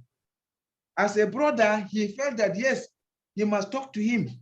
He now called him that this thing you are doing is not right.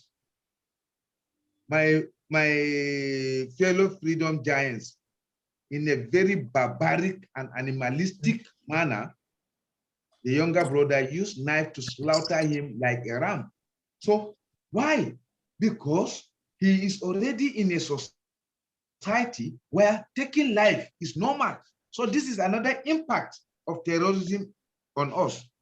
It also impacts staffs, those people who work for government. They can kidnap your family for ransom. So terrorism is today fast becoming a global phenomenon, rooted in logics that exist both within and outside of our societies. It affects, in turn, this influence diplomacy, intelligence, and war. Because there are some societies now, they are living in war, despite the fact there is not any war that is being declared. War is about people exchanging fire.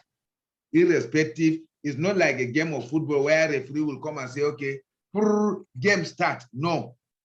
People keep on killing each other. That is a war situation. It also affects certain societies that have been willing to recognize victims for half a century now, that today make a priority of remembrance. Even if this has an influence on history, the large number of victims of terrorism has led to the creation of victims associations, memorials, projects, as well as museums. You see example now in my country, I always give example with what I know as authority. Those that have been to that side and have okay, they call them repented Boko Haram. Yes, some may be repented with sincerity, but for me, I don't believe them.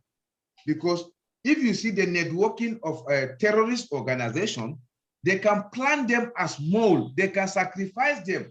You go, let them arrest you with the intention of still giving back information. They will come into your facilities, they have repented, they have, so that is why I told you, I believe in eye for eye once it comes to terrorism. That is my own position on that. Thank you, Freedom. Thank you, General Faruk. General Nsiah, please. How must the government of our political anatomies act to protect their countries from such unjust acts? I think, can you hear me? Yeah. Yes, please. Yeah, you're loud and clear, sir. Yeah, I think from the Boko Haram experiments, where they are operating in more than one country, and each of those countries they operate in seems to be powerless to deal with them. It points to a simple fact that we've been advocating for a while, unifying the continent.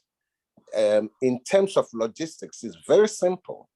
At the moment, if you are chasing a terror group or a group and you reach your political border, they cross the border, you can't go, you can't chase them. Whereas if we have one African command, that dynamic will change. Security forces will be responsible for the whole continent. And so even if one reaches each country's border will be like an administrative center. So it's just a matter of handing over or even going through the other administrative center and letting them know you are there, that kind of thing, rather than, Boko Haram operating across borders and the countries not being able to operate across borders, the individual security forces not being able to cross borders. So on the terrorist front alone, the solution is shouting, unite, unite, unite, we know that some form of terrorism is kind of underpinned by injustice. And basically, I think what our individual anatomists should do is to try and eliminate all form of injustice to our own citizens. As humans, whatever we do will not be perfect, but we should be seen to be eliminating injustice for the poor, the weak, the elderly, that kind of thing, instituting basic social care for the whole continent would be great. We have to create some kind of we have to create institutions on the continent that basically say we are using the continent's resources for the betterment of our citizens. We are not ring fencing our resources for the betterment of other countries, for other people to come in and take them for nothing by creating a lot of chaos amongst us. A lot of these terrorists are also engineered, are sponsored by outside influences. We've mentioned state-sponsored terrorists. Different countries, a lot of very developed countries actively undermine developing countries just so they can have access to their resources. The DRC, DR Congo, Democratic Republic of Congo is kind of noted for its, chaos and the effect on its mineral resources. So are all the other African countries. The fact that other so-called developed countries can just use our resources, get our resources at rock bottom prices because there's no stability and there's a lot of chaos in our nations, leads to the fact that what we are thinking, what our leaders should be thinking, is actually unifying the continent in such a way that we reinforce each other, we enforce the status of each other. We kind of highlight the strength in our differences rather than the other way around, where we let other people play us against each other. On eliminating terrorism, we should also pay mind to the fact that most of our countries have got miles and miles of, beaches, beautiful weather all year round, which our tourist industries need. So once your country gets notoriety for attacks on people, forget about your tourist industry. People will not come, So terrorism in that sense is even bad for business, if you can say it that way. So our leaders should kind of make sure that wherever there are loads of discrepancies and there are loads of arguments about different regions and their needs and all this kind of stuff, which some political activists exploit to try and destabilize each country or its anatomy, or also encourage terrorist activities. But our leaders should be aware of this. They should be aware that the more discomfort, the more discourse, the more disagreement there is within a particular anatomy, the more it will be easier for outsiders to exploit. And if we go further and try and, for example, General Faruk is from Nigeria, I'm from Ghana. If Ghana and Nigeria are one at everything, think of commerce, whatever. Anybody comes in, they have to talk to both of us. Rather than the situation that it is now, diplomats will go to UK, from UK will go to Nigeria and go to Ghana, say different things to Ghanaians, say different things to Nigeria. By the time you realize, we don't even know what they are saying to each other. And by the time you realize they're getting our resources for nothing or next to nothing, with a couple of scholarships for the politicians' children and that kind of thing. No, let's unite. Let's unite. And within unity, there is a certain type of freedom and access to certain things that we are not able to get without the unity of the continent. So I think if our leaders prioritize the unity of the continent, as a lot of things going on, we got all the different ECOWAS going, East Africa Community, South SADC is there and all that. Yes, we got the regional bits. Let's put them together. We got the AU going. Nkrumah in 1963 told us, if we don't unite, this what we are going through now will happen. We didn't listen. So please, I think I use terrorism as a good example of how a united continent will be able to fight terrorism.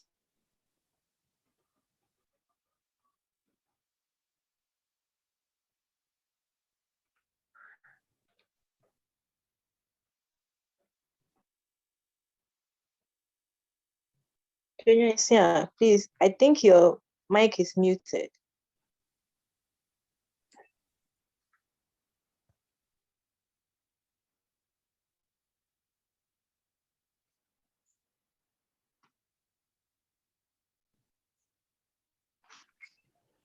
Can you hear me?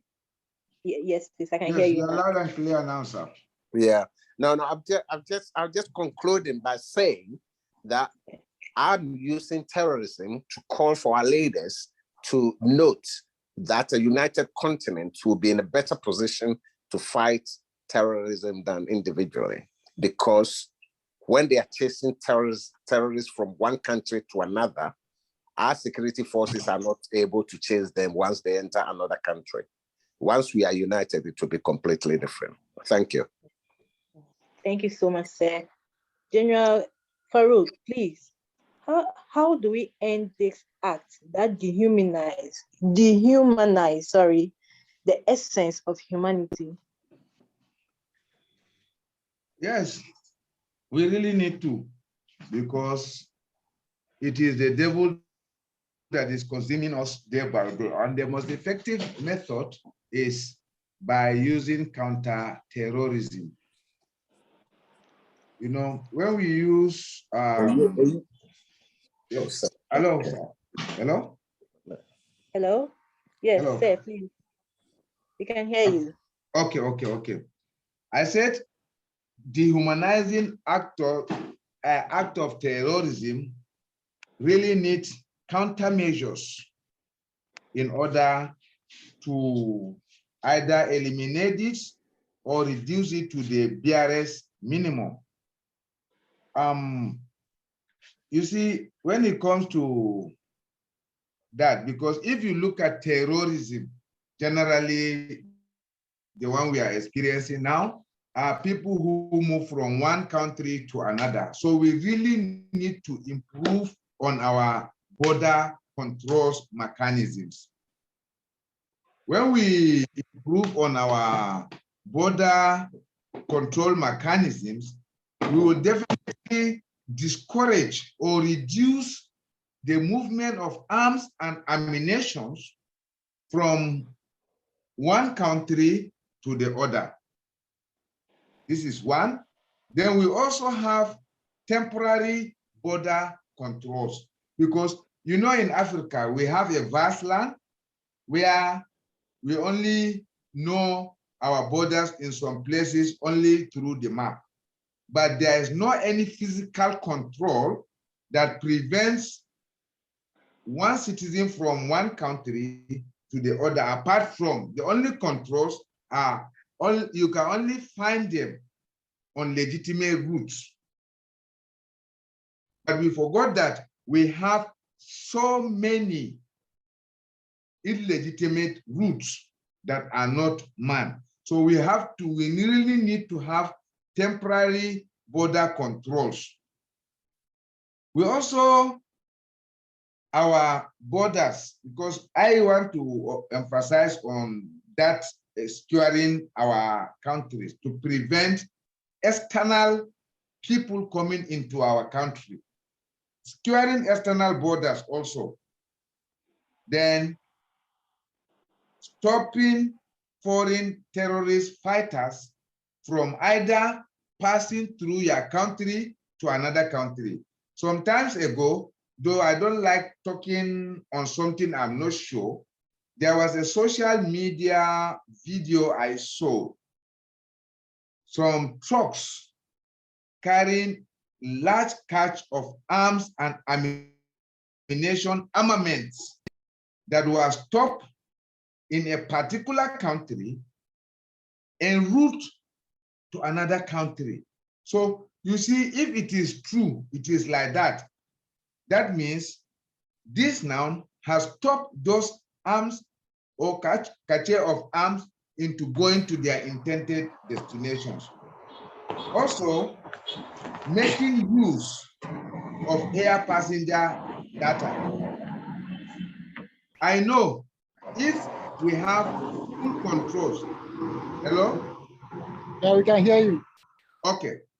If we have full border control, then we also need to check, because moving from one country to another is easier through the air.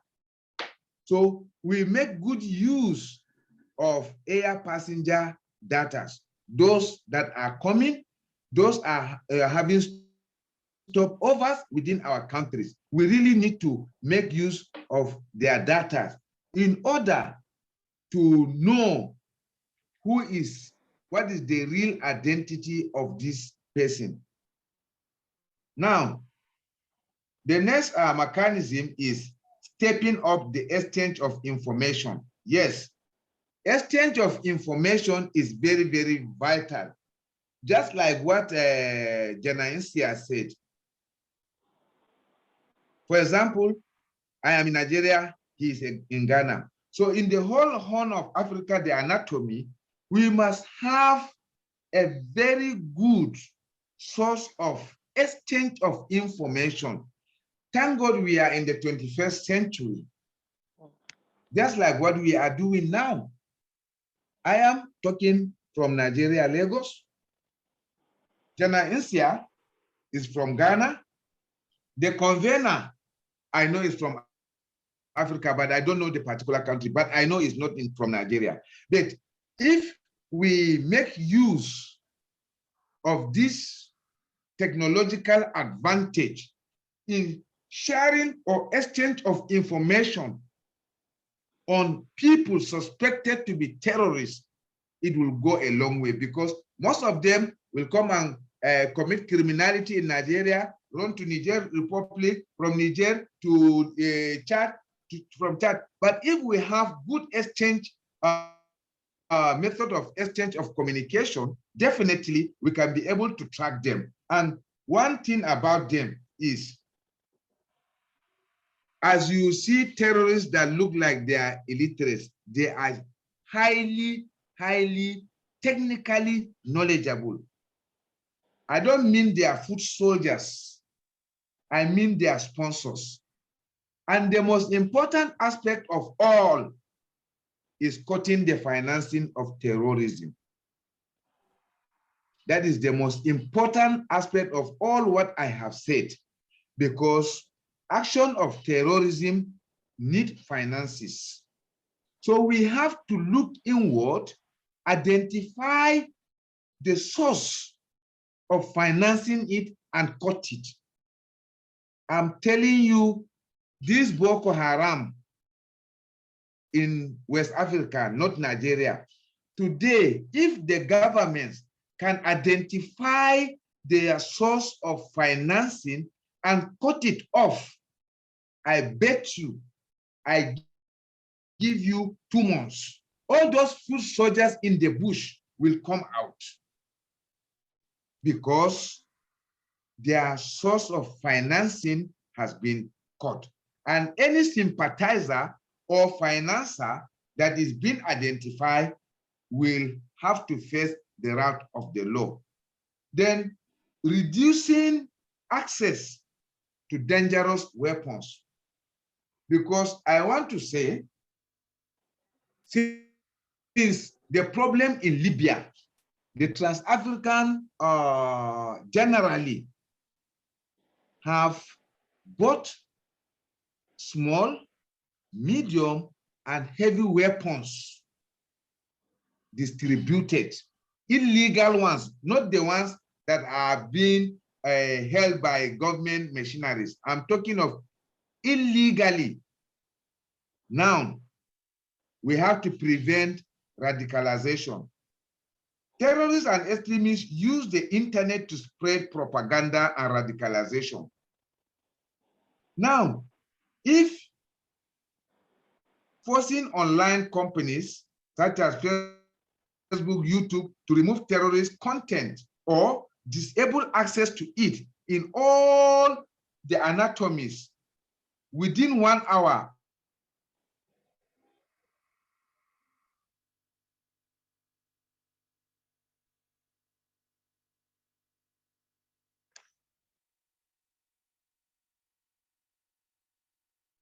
they are on cyberspace.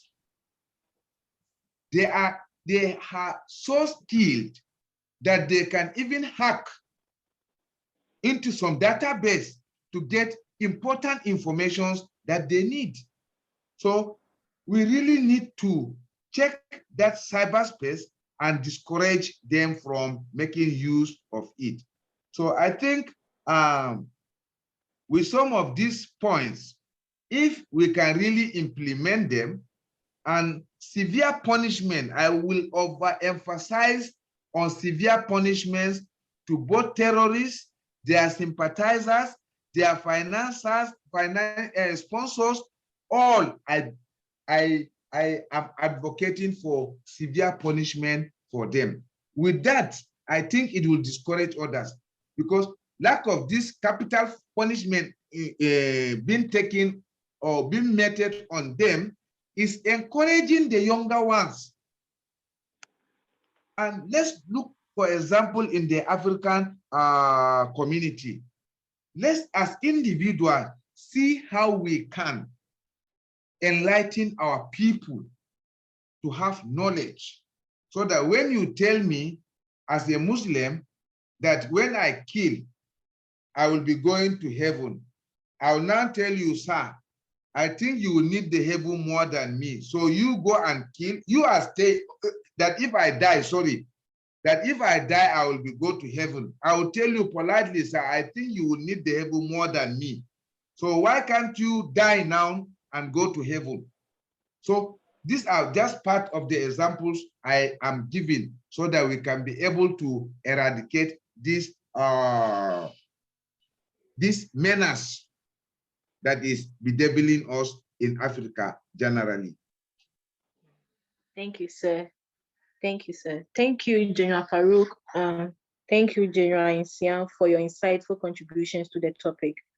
Fellow giants, please, it's time for questions or views on the topic up for discussion. So if you have any questions, if you have any views, please, you can raise up your hands in the comment section, and then you can ask your questions, please.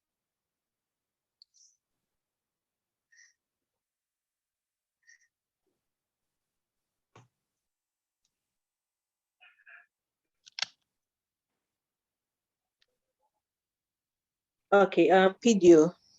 Is it PDO, please? Yes, please. Okay, please, yeah. They're listening to you. All right. Thank you very much for the opportunity. You're welcome. It's unfortunate I didn't really come in earlier, but I'm able to listen to a section of the conversation between our both generals, and I'm very grateful for their input.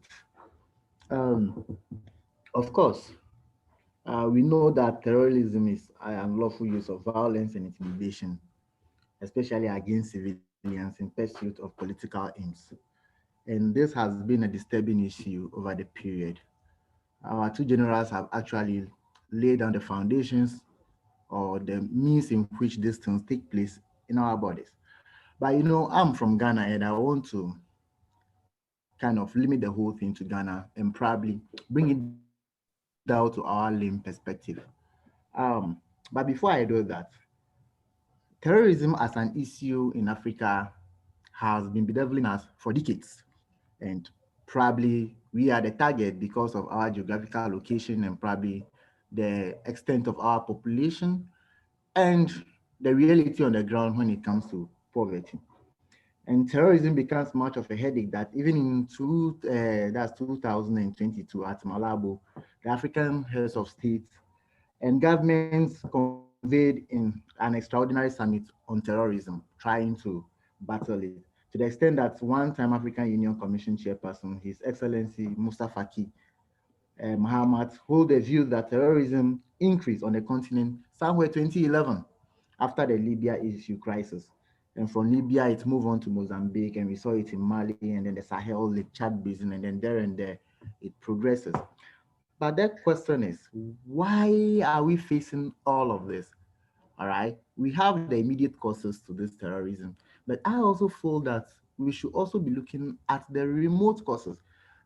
I know it has been touched on in a way, but I feel this things needs to be paid attention to critically so that we can in the future avoid some of this. Whilst General was talking, he said that most often General, please was and not I've forgotten the name, Doc, when Doc was talking, he said he normally asks himself what he can do and not what government can do. In one aspect, I remember the Leviathan, the social contract, which John Locke and Thomas Hobbes and the rest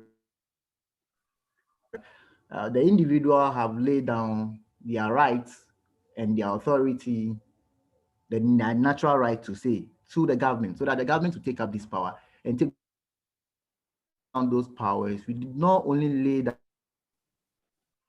our or political right to that extent, we also give them our economic strength where we pay them taxes and then we do everything that the state asks us to do. We observe the constitution, we make sure that we are good citizens just for them to have the power as much as they can to protect us.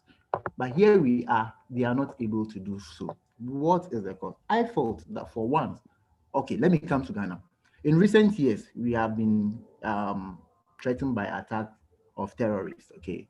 Looking at what happened in Nigeria of recent where they entered a church and a whole lot of things. I quite remember. I think we all remember that story.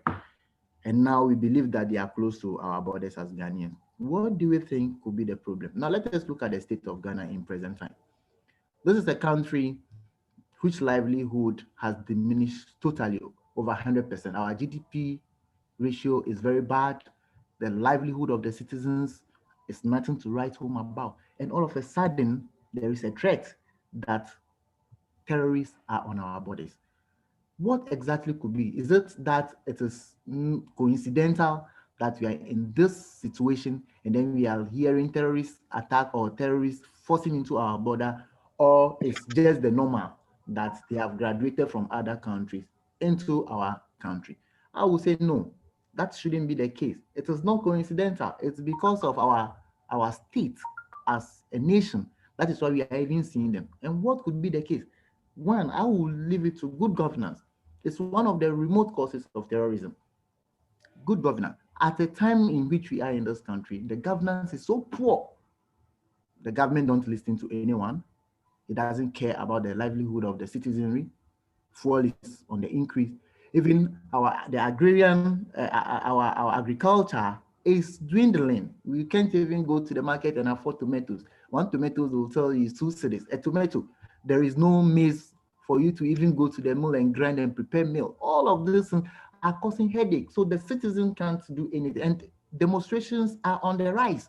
This should tell you that we are in a moment where the terrorists will take advantage of the situation and come into our borders. So the state apparatus must be on their toes. They must realize that this moment is a critical moment for us. If not, the so-called terrorists that we are expecting that they will come. Probably they are already on our body. So one of the major things that the state needs to look at is governance. They need to listen to the people. They need to address the woes of the people. They need to be on their toes. We don't put them there just to be there to enjoy themselves. Yeah, some of them, the reason why they even appoint them in ministerial positions, they are not living up to expectation. Whilst a general was talking, I just went online and I realized that one MP from Ghana refused to go to parliament for so many years, and then she happens to be in a flight enjoying lavishly with some notes around her, and she's shaming her enemies. And she left parliament for only God knows how long, and parliament couldn't even do anything against it. And the youth, when you check the comment section, the youth from her constituency were chanting against her that if they are her enemies, then they are waiting for her to come back. Can you imagine that? So these are some of the things that quickly make the individual try to like, okay, if this is the case, let's attack these people. Since I don't have the voice, let me get to somewhere that they can listen to me and they can help me attack them. So those are some of the things that I think the African continent needs to look at very well so that we can be able to combat this. Aside that, employment. All right, they say the devil finds work for an idle hand. In this country, employment has become a case. Even if you want to join the military where you are sacrificing your life for the country, you need to pay a token. And when I'm talking about token, I'm talking like 10,000, 20,000 Ghana cedis. What for? What for? All right, employment it's not there. It's only a few individuals. When you look at this government, for instance, it's what the employment are meant for families and friends. So what do you want the citizens to do? The only thing they will do is the moment they see any recruitment going on, they quickly join and then they attack because they feel that the powers that they've rendered to the government is not using it to their benefit, but they are using it for their own parochial interest. And we don't expect the citizens to be happy about that. Okay, so some of these things are most often the reasons, they are the remote causes of why people will even want to join terrorists so that they will cause terrorism on a country. Another one I also talk about is education. We are not enlightened. All right. We feel that the best way to probably attack a government might be to join the terrorists and then find our way through. We need to give education to our people. You see the kind of education going on in our country, poor, and our way of even educating our young ones, very, very abysmal. So I think for this 3 point, Africa needs to stand on its toe if we really want to combat these terrorists. We shouldn't only find means of saying that we want to stop the kidnapping, we want to stop the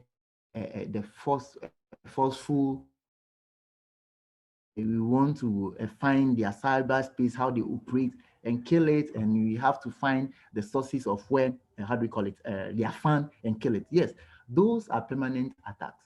But in real sense, the individuals appreciate them whenever they feel like they are going through hard times. So these remote causes must also be given much attention so that at the end of the day, the individuals themselves will be a panacea and not victims to terrorists.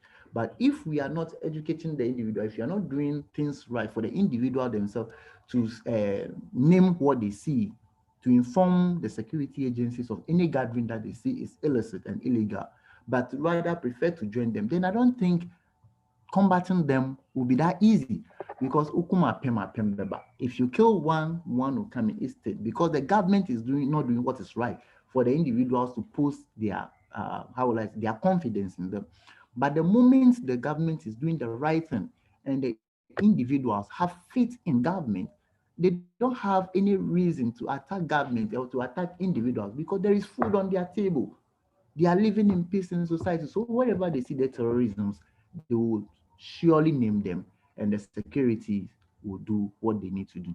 So in short, yes, I really enjoy the conversation, but this is what I also want to add, that our state institutions needs to work so that at the end of the day, combating terrorism will not only be their work, but will be the work of the citizenry at large.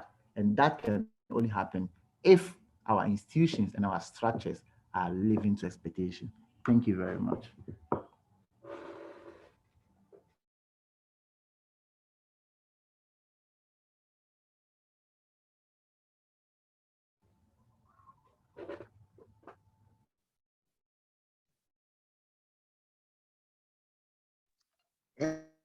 Elsie, are you there? Hello? Yes, General, I can hear you, but I can't hear the host. Well, while waiting for the host. Elsie, where's Elsie? Okay. Yeah, you go ahead. Yes, sir. Before you talk, because actually my joy is you are from Ghana, so I think you are in a better position to at least comment his contribution. First and foremost, Yes. my freedom giant, I really appreciate your contributions on this particular topic of discussion. God will bless you for that. But I want to look at it, you know, you caught me as saying that I always think of what I can do. Yes, that is to tell you that the government that I'm paying tax to, the government that is supposed to provide the security, the government that is supposed to do all and all for me has failed. And when the dice is down, I will be the one that will get injured at the end of the day. So to avoid that, that is why I have to, at my own level, look inward. What can I also do? The government is supposed to secure me. They are not securing me. I pay my tax.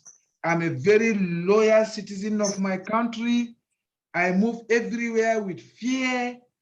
Definitely, I shouldn't come and die of high blood pressure because government has failed. You see, those issues you raise, good governance, yes, in Africa, I'm not a theoretical type of person. In theory, yes, democracy is a good government, government of the people, by the people, for the people, and the people. You understand? As far as I'm concerned, in Africa is theoretical. It's not practical.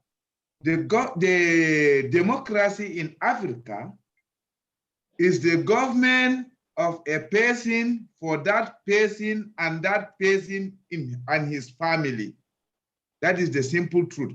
So those issues you raise, like poverty, unemployment, lack of education, yes, they contribute. And also, you highlight them as one of the reasons why people join terrorist group. But I want to look at it from another perspective. If the government have failed me, because you should understand the difference between revolution and terrorism. Because terrorism is an act of violence that meted on soft targets, innocent civilians, defenseless civilians. But if you have the issue with the government, carry whatsoever you want to carry, move to the state house, face the president, go to the parliament, hijack. But those people are moving everywhere with the apparatus of government, which are purchased by taxpayers' money that myself and yourself have paid. You can't touch them. You don't get them. As far as I'm concerned, a terrorist is a coward. If I have issue with the government, let me go to the government. Go and attack the government, not the innocent people. That is my pains. But if it's a revolution, yes. If a system is not doing well, let us rise against that system. I will be in full support. But for you attacking soft targets, innocent civilians, no. No, my brother, no. It's not a reason, no matter what happens to you. Yes, we have grievances. All of us are not happy. No African here that will tell you he is comfortably living his life in Africa the way it's supposed to be. No, unless if he is for them, because we have those for us and those against. So I really agree with you, but I also want you to differentiate between terrorism and revolution. If you are talking of revolution, to change government in order for the right things to be done, yes, but it's not a good idea. That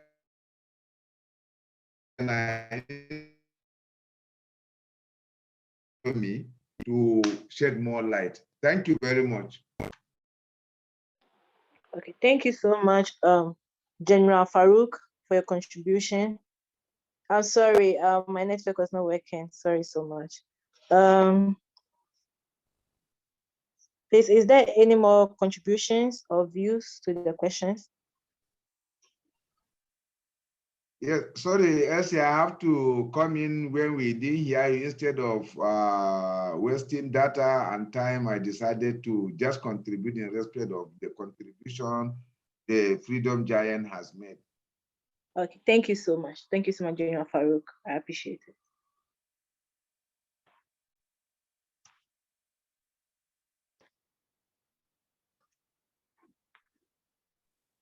Hello. Hi. Hello. Hi. Yes, you're loud and clear, General. Yeah. I say hi, PDO. We haven't spoken for a bit. Yeah, nice for your nice to hear your contribution. And I think you're right. I hear you to be saying that without the satisfaction of some social needs of the citizens, people will be easily recruited to extremist causes. If that's what you're saying, yeah, I agree. It's easier. If people have nothing to lose, they'll go to the highest bidder, you know. If somebody comes in and says, you know, your government is doing A, B, and C, and they're not doing anything for us, so this is our way of behaving, and people kind of identify with that kind of sentiment, yes, it will be easier. So identifying education, economics and all that is good. But I think when it comes to those areas, I mean, the political issues of the country, I mean, identifying Ghana, I think a lot of young people think politics is not for them. And yet, if politics is anything at all, I think politics is about the future. Politics is about how the country is organized for the future. And so it's very much for the youth. And so I think any young people I come in contact with, I say to them, look, you guys don't think politics has anything to do with you, but it's exactly because of you that every country tries to organize political systems, because it's all to do with the future. It's all to do with how we use our current resources to build our future, so we are not dependent on other people, and, you know, make our people very happy, you know, create a citizenry which is very proud of its country and, you know, contribute to the betterment of the country, so that our descendants enjoy just like we enjoyed from whom we inherited from. And in the case of Ghana, all I'm asking you young people to do is to hold your representatives accountable, not accountable in the sense that I want any politician to be a magician or anything. People should be held accountable to what they promised they're going to do. They've promised to do certain things, and that's all we need to do. The next one on education, I think you guys should open your minds and try and make the simple connections. Just understand that if a politician is going to work in a motorcade of 8 V8s or 6 V8s or 30 V8s, and that same person turns around to say they don't have money to fix the leaking roof of your classroom, you should make the connections. When I was younger, Ghana only had 3 universities. That's Legon, Cape Coast, and Tech. Now you have a lot more. So logically, the level of education in the country should be higher. Basically, all I'm saying is you young guys should kind of dot the I's, just make the connections that the behavior of the politicians, which lead to the bankruptcy of the country, our resources, the country's resources is not their private property. We have to employ them to make sure that the way the country's resources are used is what they should be used for. Parliament is there to lay down certain rules to kind of back up the institutions. And if they are not working, we want you young people out there telling them, no, you are gambling our futures. We are not going to allow that. We want our politicians to just do what they have voted to do, period. Thank you.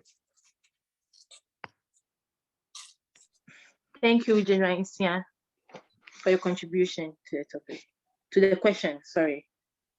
General Faruk, thank you so much for joining us for the discussions today. Please, any more questions or contributions?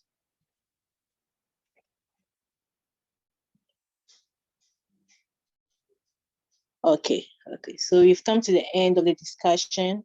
But before we end, I would like to summarize by saying terrorism begins with the small things we do from our homes.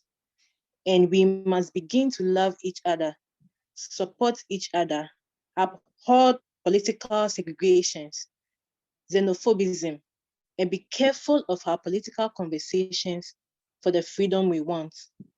We are one anatomy, which African Voice International stands for, and we as freedom giants must at all times stand for change. My name is Elsie, and I was the host for the show. My appreciations to African Voice International for the opportunity to be the host. Our next, the One African Freedom Dialogue, is on 5th August, and the info will be disseminated through our social media handles. Thank you for having me once again. African Voice International, freedom in Africa. Thank you very, very much. Thank you, Elsie. Thank you.